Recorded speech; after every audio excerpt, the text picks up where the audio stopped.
and welcome to Culture on I-24 News. I'm Oded Grober. Thank you so much for joining me. Today on our program, we'll host artist Miriam Cabessa to talk about her art and her unique process. The Red Sea Jazz Festival in Israel took place despite the situation in Gaza. And we'll hear about how Gazans take on the Ice Bucket Challenge. Miriam Cabessa is an Israeli artist who's currently living and working in New York. She paints on large surfaces using her bare hands and arms as well as other objects, creating intricate patterns and distinct abstract imagery. In 1997, she represented Israel at the Venice Biennale, and currently she's visiting Israel for her new exhibition at the Julie M. Gallery. I'm very happy to welcome Miriam to our studio. Thanks for coming in, Miriam. Hi.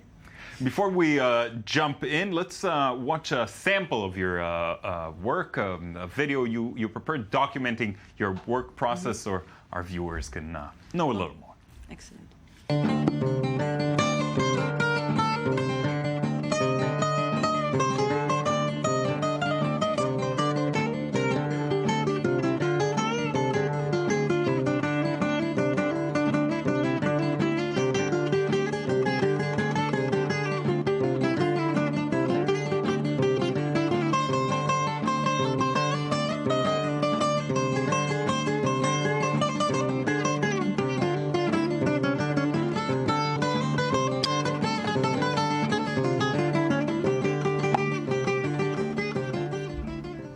So it's beautiful, first of all. And at some point you started creating, making these videos that give a glimpse of your process. I'm curious, are those videos now a part of your work, or are they just to show how it's done? Well, it's more documentation of the work, of the process. I mean, in a way, I'm a performer, a lonely performer at my studio, and missing an audience. Yeah, without an audience. Yes, and I think that showing the process is actually sharing what I'm going through by myself at the studio. Right. And since the work has such magic in it, I thought it's really appropriate to share it. Yeah. How do you begin work on a painting? Is it an idea in your head? Is it? It started. I have to say that because the work is so physical, it has to do with the kind of understanding that my body is the tool. So I have to be preparing my body and myself and my mind to be ready to do the work. Right. So the preparation. It's more of a physical action to state you of being. than a manifestation of an idea? Yes, it's more of a state of a being. And then I have like sentences or images, but very soon they just disappear, and it's the action itself. Okay. Now, do you ever miss traditional painting, just picking up a brush and... Not really. I mean, I've been practicing, I can say every kind of technique in painting as I was studying art. And I feel very comfortable with this language I developed, and I feel like as I learn more about the language and learn about myself, I feel like I can express easier what needs to be expressed through me. See. Yeah. Now let's talk about your new exhibition. Sure. What can we find there? Well, actually, the new exhibition is a continuation of the videos. I learned a lot from the videos by just watching myself work. Okay. And one thing I noticed, and it's coming out at the show, is that, first of all, it's on a contact paper, which is a sticker. Okay. So it's glued all around the gallery. And I made a piece of like 80 meters. Wow. Of endless painting. I want to, in English it sounds better, like unlimited edition, unlimited painting. Right. But in Hebrew you can't translate it well. So I decided not to have a title because of that. But anyway, the idea is that I don't fix anything. I just, whatever comes out, it's good the way it is. So it's very interesting to see what comes out from all the knowledge I already have in me. So it was a very interesting process for me. Now, you've in the past you've worked with gold a lot. Yes. Why gold? You know what? It was in the recession in New York, and I felt like there was such a low energy. People were so depressed, and I brought this gold dust to my studio and the whole place was covered with gold. And I'm like, no, I'm going to decide that things are fine with me in terms of my spirit because I'm an artist and I have the freedom to do that. Right. There's a lot of freedom as an artist. Yeah. Certainly. And if somebody tells you the other way around, don't believe them. Then no, if somebody thinks that there's no freedom as an artist, they're not really artists. It's as simple as that. At least I don't want to lecture anyone, but I feel that was my way to heal that fear. Because it brings a lot of fear. But actually, when I did that, I felt like I'm protected and things happened well for me. So it worked. Yeah, certainly has. Now, you exhibit a lot in New York, where you currently live, and other places around the world. When you do come back and exhibit here, does it feel different? Yes, it does. As Israelis are definitely a different animal. Mm-hmm. It feels... people are very responsive to and reacting to everything in such a direct and strong ways. Yeah. So I feel very strong love. I feel very supported. I feel people are very open to think about what they see. Yeah. And that's a great experience for me. In the past, you did touch on the conflict in the region. Yeah. But lately, I think you've steered away from that. Was that a conscious decision? Yes, I mean, I did a piece with a kafia and a talit, and it was a performance. I painted for 12 hours. That was a wrong decision because it's so difficult to paint for so long. I'm sure. But I did it in an art fair, and it was for the VIP, so I thought, it's appropriate to bring something really strong.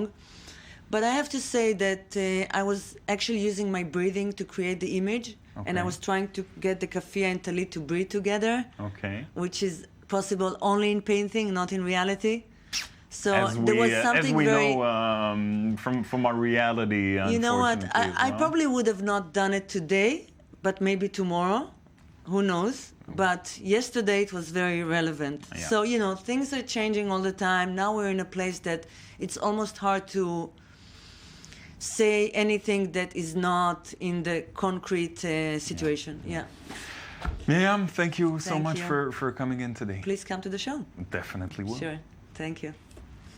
Moving on, the Red Sea Jazz Festival has been around since 1987, but this year the festival took place on very different circumstances than usual due to the conflict between Israel and Hamas. Jonathan Rieger was there, brought us this story.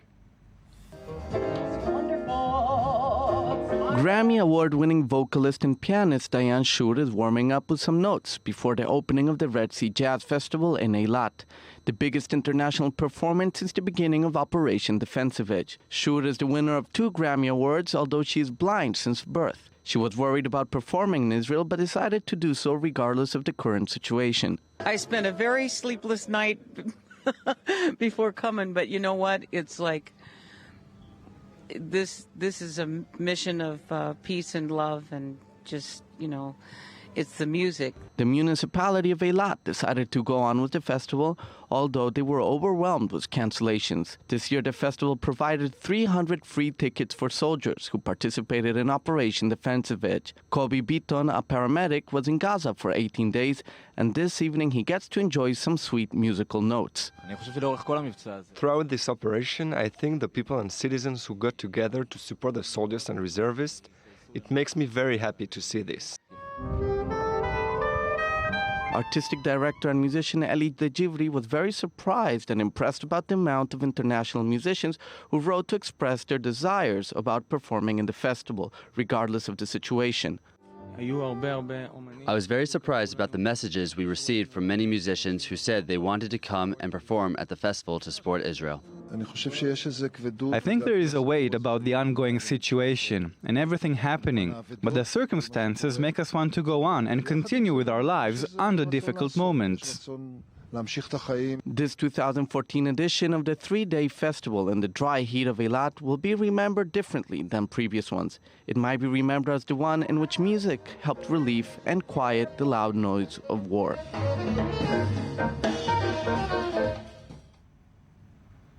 In a moment, we'll see how the Arab world took to the Ice Bucket Challenge. But first, a few cultural highlights from around the world. The Nahum Gutman Museum presents a solo exhibition of renowned artist Ada Ovadia entitled Luminol. Through her artwork, Ovadia is reflecting on the rapid and violent society constantly perceived on screens and various media outlets around us. The 40 paintings on display are accompanied by text by writer Anat Einhard, poet Teila Hakimi, and police officer Samuel Berger.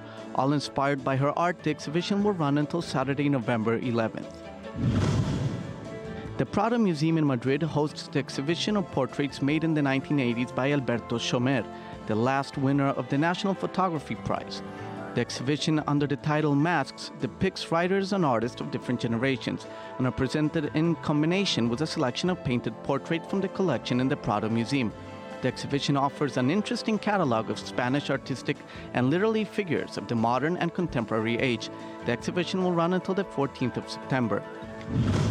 At Cannes, the Costume Museum honors Persian history. The reorganization of the museum's collection has uncovered a collection of works on the Qajar dynasty. This family ruled Iran between 1786 and until 1925. The set of 350 objects is a taste of the future hall dedicated to the masterpieces of the museum. But in the meantime, discover the hidden side of this exhibition and the mystery of these exceptional pieces. The mysterious life masterpieces of Qajar will be on display until the 31st of December. And now Ranin Boulos is here to tell us about everything that's happening in the Arab world. Welcome, Ranin. Hello. So the Ice Bucket Challenge took somewhat of a turn. Yeah, okay. So two things grabbed my attention in the Arab world these days. The first is the Ice Bucket Challenge, which helps to raise the awareness for ALS disease. Now, we're going to talk about the creative side of the Ice Bucket Challenge, where in Palestine now, there's this campaign running that they're doing like the Ice Bucket Challenge, but with no water, since there's no water in Gaza. So they're doing the Ice Bucket Challenge with in a special way. We can see there's a resident in Gaza. They take the bucket and they put all the stones and the rubble and the sand and they pour we it have under, an example. So let's yes, take a look and yeah. I'll come back. Yeah. دير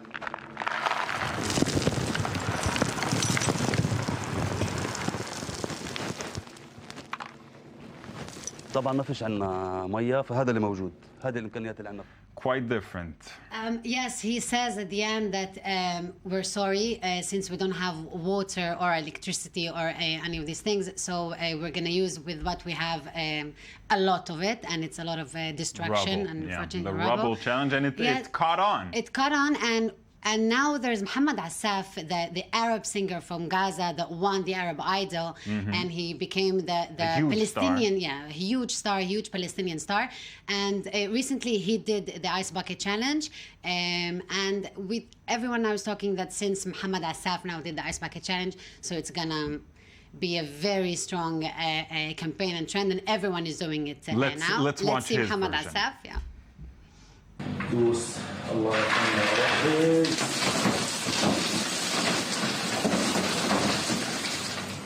يعني هذا هو الواقع للأسف اللي بيحصل في غزة بشكل يومي أهلنا.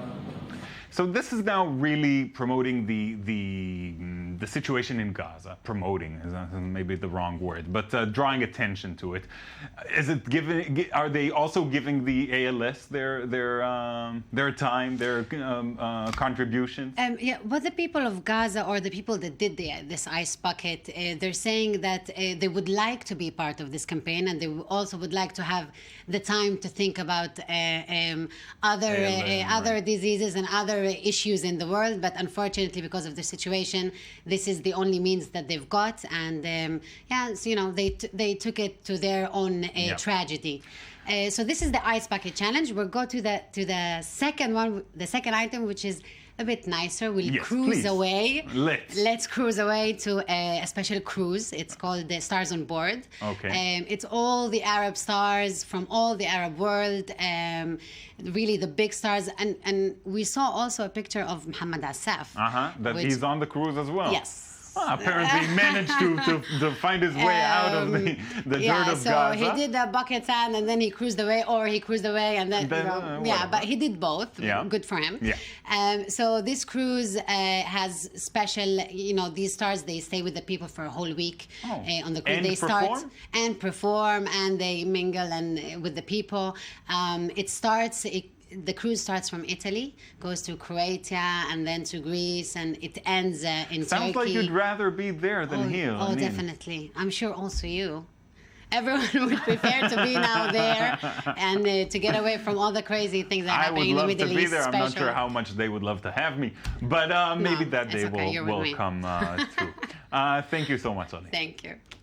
Thank you at home for joining us as well. I hope you enjoyed watching our show. You can find more shows online, i24news.tv. Please join us again tomorrow for another edition of Culture. We'll be right here.